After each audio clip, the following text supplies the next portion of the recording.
us from time to time in the relationships that we're in, our significant relationships.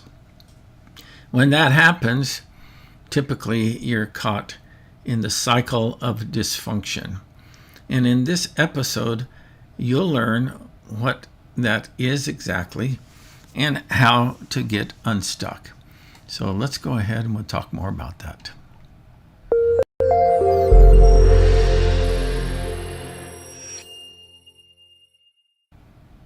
Hello, Karen. How are you doing today? Oh, pretty good. How about you? Good. My partner in crime. So that's good. Hey, here's something that I have found, and I was thinking about this earlier, is that I think that probably every couple I've ever counseled in crisis, so a couple in crisis, were stuck in what I call the cycle of dysfunction. What do you think about that? Do you think that is true, Yeah, or do we need to kind of expand a little bit more on what that's all about? well, I think we should expand about what that's all about. Yeah, And I think it's true. yeah, you know, and so Yeah. and I'm amazed that it's almost like we come into our relationships ill-equipped to manage them in a healthy way. Yeah. It seems like that's almost always the case, you know. Yeah. I think So, that our school systems and everything, we do a lot to teach people history and math and science, mhm. but we could really use courses on how to handle relationships and conflict management and things like that. If And that then were the just case, I'd be out of business. yeah, Yeah. So, maybe that well, wouldn't be a bad thing. yeah, maybe it wouldn't be a bad thing, but it's not just our schools. I think every parent needs to learn this stuff, Yeah, yeah. and that every kid that I've ever watched, including my own, that Mhm. that we all seem to not be able to or navigate conflict in a healthy way. You Yeah. know. So, okay. Well, let's just go ahead and we'll just jump in and see what we can learn about this. So, this is all based on a course that I created a few years ago, and we want to talk about this whole concept of the cycle of dysfunction. And the name of the course is Sideways Relationships, and I'll be mentioning as we go along in our Beyond Betrayal group how to get access to that resource. But for now, I just want to share this particular content with you folks.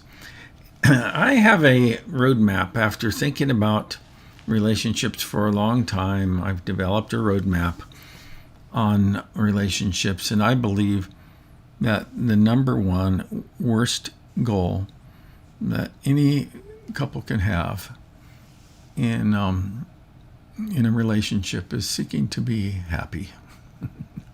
I, I, I know that sounds counterintuitive, but Hmm. but when we make happiness our goal in our relationships, we're setting ourselves up for disappointment. Yeah. Why is that?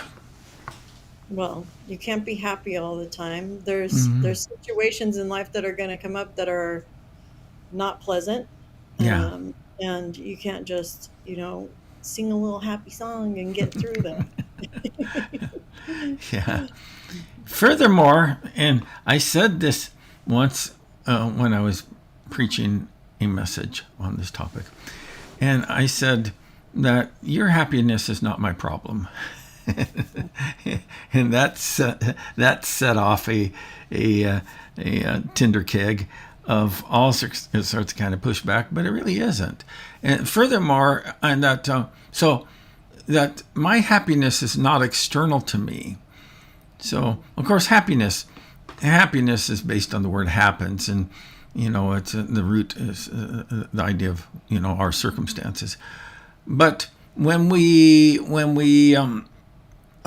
make our happiness the job of the other person, that their job is to make me happy, well, then we are setting ourselves up for failure every time, because people are always going to disappoint us, no matter how good of a person that they might be. And there's some people that will just never be happy. Yeah, that's true. Yeah. So I think that instead of making happiness the goal in a relationship, seeking to make your relationships about relational health. And that's something that's always within your control. Now, that doesn't mean that your partner or your spouse is going to be pursuing that goal. But I was telling one of my clients the other day is that I believe that it's possible to have a healthy relationship with anyone, because health in the relationship is really up to me. And even if you are totally dysfunctional, I can still respond to a totally dysfunctional person in a healthy way. So now over time we'll unpack this little roadmap a little bit more in detail. But for now, that's all the further I'm going to go on that. But one thing that we know is that everybody starts at the same place in a relationship. I've officiated many, many weddings, and everybody starts at the same place. But then what happens is that some disappointment occurs in the relationship. And as a result of that people get stuck in the cycle of dysfunction. I want to make sure I just turn my phone off. I didn't do that earlier. And I don't want anybody to give me a call while I'm in the middle of a live stream. So when some disappointment occurs, then couples get stuck in the cycle of dysfunction. Now, I think I have a little video here that I created a few years back, and let's just see if that's up next. Yes, it is. And so let's go ahead and we'll watch that video at this.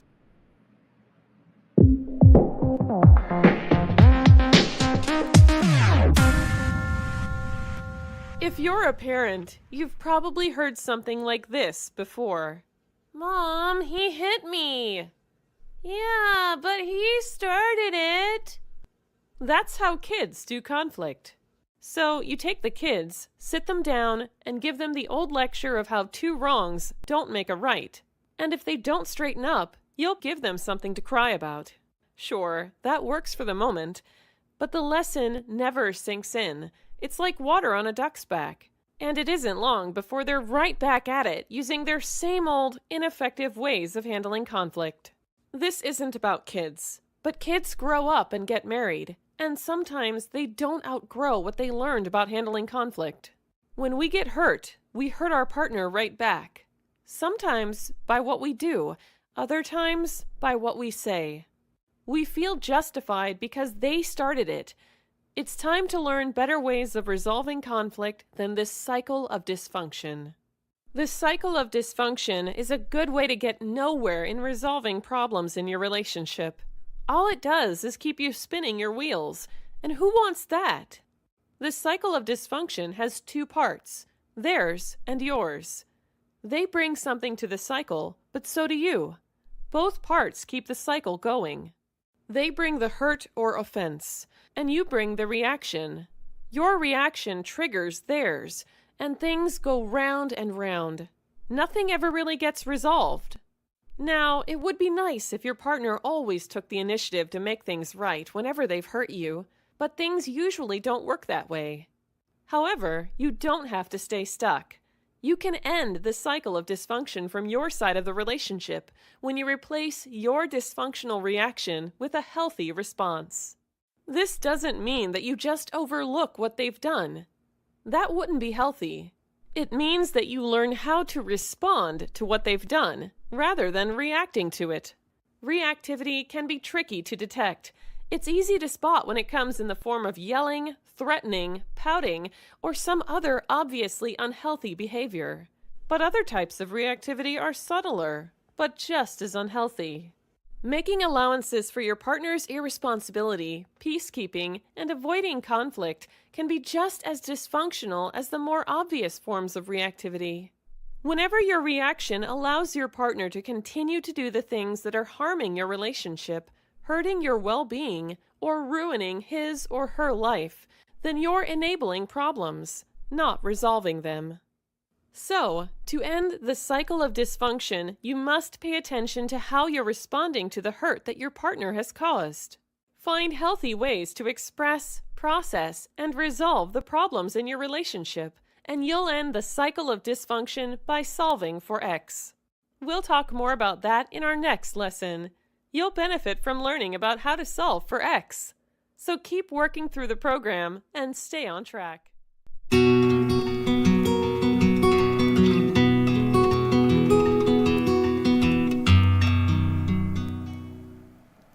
Some initial thoughts. Whew!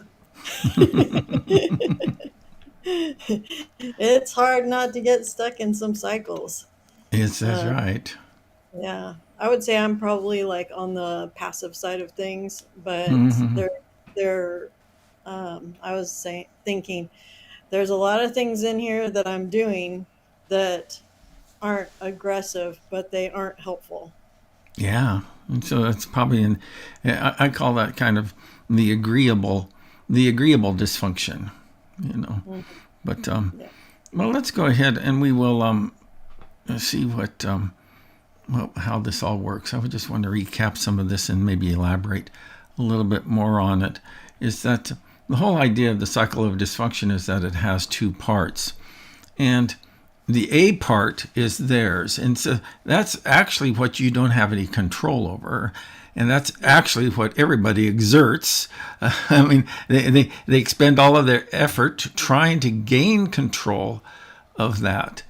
But the X part is yours, and that's really where your power is. And so when you learn how to solve for X, you can see positive change in your relationship. Can I say something about Of that real course, quick? yeah. So years ago, when my kids were little, Mm-hmm. I was trying to get one of my kids to do something, and they just were not doing it. And um, God really laid it on my heart that we're called to love others and have self-control, not the other way around. We're not called to control others and have love for ourselves. Yeah, that's good. That's good. So your kids probably have a good mom then. So, at least that would be my evaluation of it. So Well, work in progress. there you go. So the cycle of dysfunction has two parts, and what happens is that they bring the offense into the relationship, and they do that by something that they said or didn't say. And, they run a whole gamut, and I'm not going to go into all of that. But sometimes it's things that are, typically are aggressive, or it even could be things that are neglectful. And but sometimes it's something they did or didn't do. And here again, it runs the whole gamut. But so the offense, hurt, or disappointment is what ignites the cycle of dysfunction. And so that's what begins the whole thing. However, once it's ignited, that it finds its fuel by your reaction. And when they bring the offense into the relationship by something they said or did that hurts, and that's dysfunctional. We recognize that.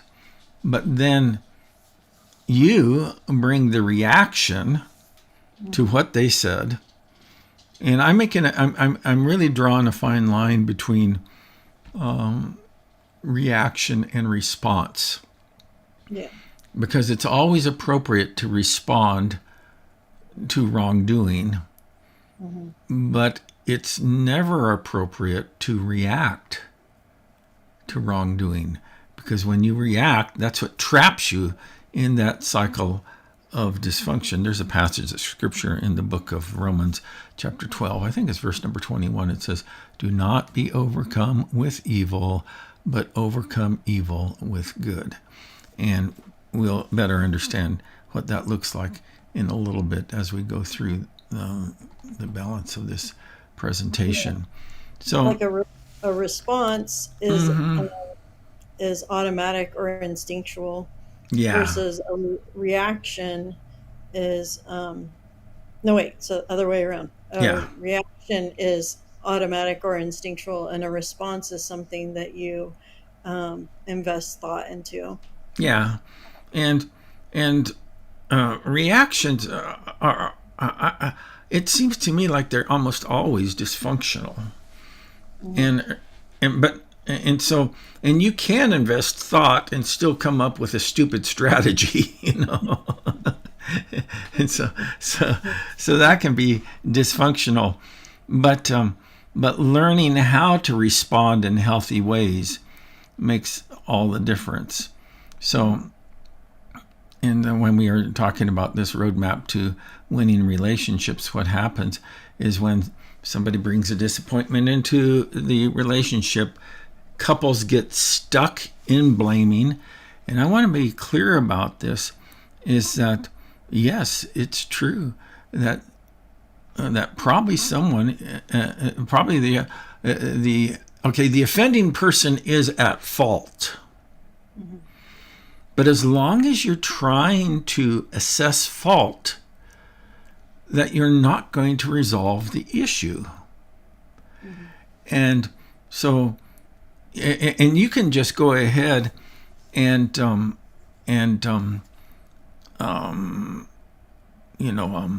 assess the fault, but you don't have to get stuck in blame. And that's really where couples just fall into this rut. I've seen it. I've seen it so many times, and it's very hard to get out of that, because negative habit patterns are really hard to break. I was talking with one of my clients the other day, and he was telling me about, that this is really hard for him to do, some of the things I'm coaching him on. And I said, well, that's true. You've had 20 plus years in this relationship, practicing how to do it wrong. Yeah. Yeah. And so so obviously it's not going to feel right. It's hard to pull the weeds. It's hard to pull the weeds out, and then it takes a while for good plants to grow. Yeah. Yeah. So, but reaction includes negative communication patterns, and I'm going to go so much more deeply into that in actually a webinar that I have coming up. But and then it also includes getting stuck, perpetuating this cycle of dysfunction. So there's actually two faces of reaction, and we can always see, it's easy to detect one of these faces, and that's of course the aggressive face. And aggression manifests itself in plenty of ways. Yelling is aggressive. Threatening is aggressive, and name calling is aggressive, even if it's not necessarily a bad name. One of the things that I've learned a long time ago in my relationship with my wife is that no good is ever served by saying, "You're just like your mother."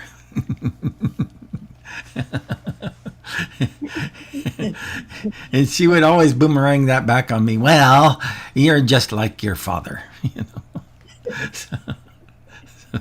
So, and there's all sorts of kind of other forms of reaction. I've been another one of my clients that she told me about when she was hurt by her spouse, that about something that she threw at him.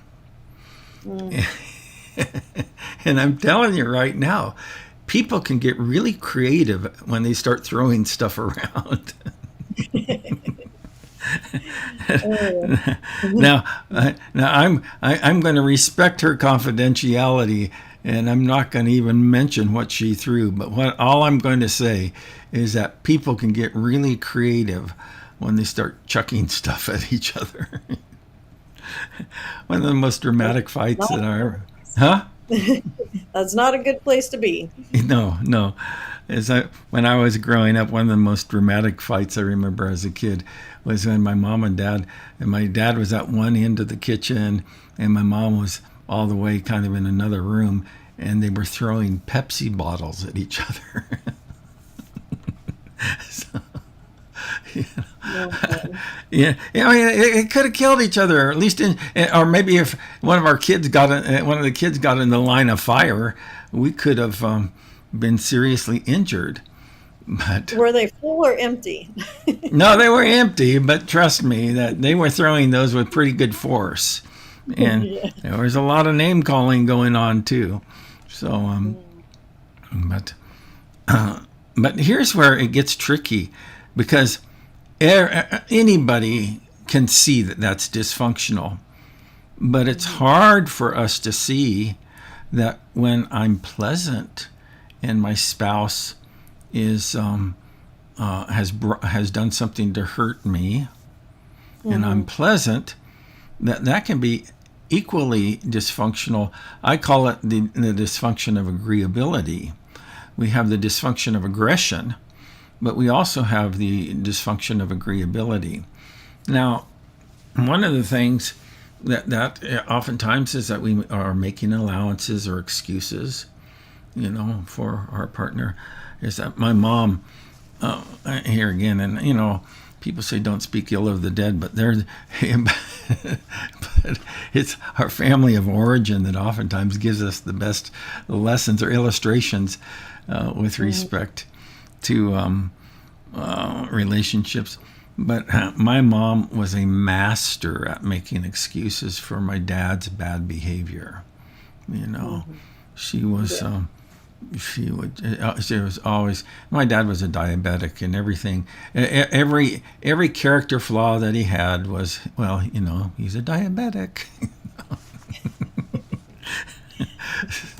So it's like a get out of jail free card. So peacekeeping, and here again we'll spend another lesson on this type of stuff, but peacekeeping is different than peacemaking. Jesus says, blessed are the peacemakers. So when you find a way to bring healthy peace into your relationship, you're blessed by doing that. But when you're just about and you see this, by the way, in alcoholic families a lot. He's like, don't do anything to upset your dad. And so it's really not about peacemaking. It's about peacekeeping. And then another agreeable dysfunction is avoiding conflict. And I've found myself too often in that space where, avoiding, actually conflict, if you look at it like a warning light on your dashboard, it is an indicator that something needs attention. Yeah. And there's a way to do that well. And so, and we just will not have time to go into all of that today.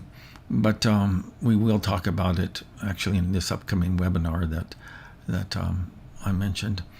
So the real key to all of this, and I'm giving you the secret here. Oh, we got Matt Johnson who's watching us, and he says people will fight to keep the peace, but it's super difficult to make peace.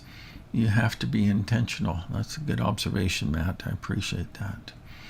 And I hope you're feeling better soon. Me too. You know, that, when it comes to ending the cycle of dysfunction, this is gold. This is worth the price of admission, and it didn't cost you anything to watch this broadcast. But everything changes when I change. That is the secret to ending the cycle of dysfunction. Everything changes. And like I said, is that it's possible to have a healthy relationship with a completely unhealthy person. You know, you may have to put them in timeout, or in some cases you may have to put them in prison. But it's still possible to have a healthy relationship even with an unhealthy person when you change. You know. Yeah. Oh, I have a million stories, but I know that I gotta respect my time, but I have a million stories I could tell about that. So this does not mean, let me tell you what it does not mean. It does not mean redoubling codependent efforts. That's not what it means. Just trying really hard or to be the spouse or the wifey or the hubby that they want you to be. That's not how that works. Yeah. Trying to exert more control. And that's kind of the opposite of that. You know, that a lot of couples that, or a lot of people will end up trying to be more of what they want me to be. And when that isn't working, then the spouse, the disappointed spouse, will try to exert more and more control. And here again, and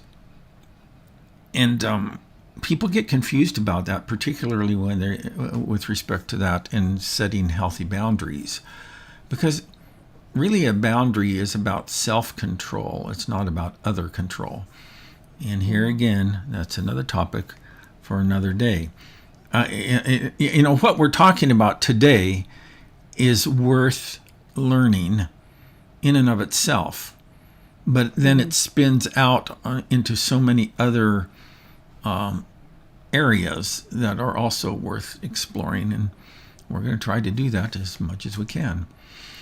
Yeah. So it's not about exerting more control, and it's also not about using threats or manipulation. Well, we can always get a divorce, you know, or that, you know, or and there's a million and one other types of threats that couples will use, or resorting to other unhealthy practices. So that's not what solving for X is. Well, if that's not what it is, well, then let's think about what it might be. Is that really, okay, here's kind of a good headspace to be. Is that if you want to be dysfunctional, I'm going to give you the freedom to do that. Because after all, if you stop and think about that, that's exactly how God treats us. Yeah. You know, he says, well, if you want to go your own path, I'm going to give you the freedom to do that. But I'm not going to let that path work for you. and that's actually love. Yeah. You I know? like, and you know, in scripture, one of my favorite words is if, because it's almost always like, if you do this, then this will happen. If you do this, then that will happen, you know, and God lets us choose. And a lot of times he lays out the what's going to happen before it even happens, and people choose the one that's not good. Like, I warned you this is what was going to happen, but Yeah, it's kind of like back in the day of Let's Make a Deal on that old television show. You can have what's behind door number 1 or door number 2 or door number 3. Hey, guess what? Here's what God says. Let me show you what's behind all of them. You know. And we still we still end up making stupid decisions in our life. So here's the idea, is that that when you solve for X, you give your partner the space to be dysfunctional. But then you say, I'm going to make it my project to be the champion for health in this relationship. That's my job. I only have one job, and that's to be the champion for health in the relationship. Remember, everything changes when I change. And this does mean that I need to show up and speak up. When something hurts me, I need to bring that into the light of the relationship, and I need to learn how to speak up about that. And here again, I'm going to be training folks on how to do that. But I also need to be practicing effective conflict resolution. One of the ways that you can, it's always a good litmus test. If you want to know if your conflict resolution skills are not effective, is that then all you have to do is that, are they working to resolve the problem? And when they are dysfunctional, what they do is that they only deepen the problem and the divide in the relationship. So and so it does mean communicating effectively, and it also means practicing healthy self and relationship care. And so this is some of what solving for X does. Think about it, because this is the way you reclaim your power in the relationship. When you feel that your relationship is not going in the right direction, well, when you change, not by redoubling codependent efforts or trying to exert more control or blah, blah, blah, but when you begin to show up and speak up and seek to resolve conflict in healthy ways and communicate well and things of that nature and practice healthy self-care, well, then things will change. They always do. They will change. And so the real goal is to end the cycle of dysfunction. And when you do that, you reclaim your power to make real progress. I have one more slide I want to jump to in just a minute, but Karen, anything else you'd like to say about this before we wrap this up? Not off the top of my head. Okay, well, that's fine. So, I'm glad I've answered all of your questions. So actually, is that we will probably unearth a lot more in some of these subsequent sessions that we do. But in the meantime, I want to point people to our conflict management webinar coming up, and that I'm calling it Driver's Training, and smoothly travel the freeways of conflict without getting into fender benders or even major crashes. And the webinar is free. And so even if you cannot attend the live session, you can get access to the replays for free, but you have to register.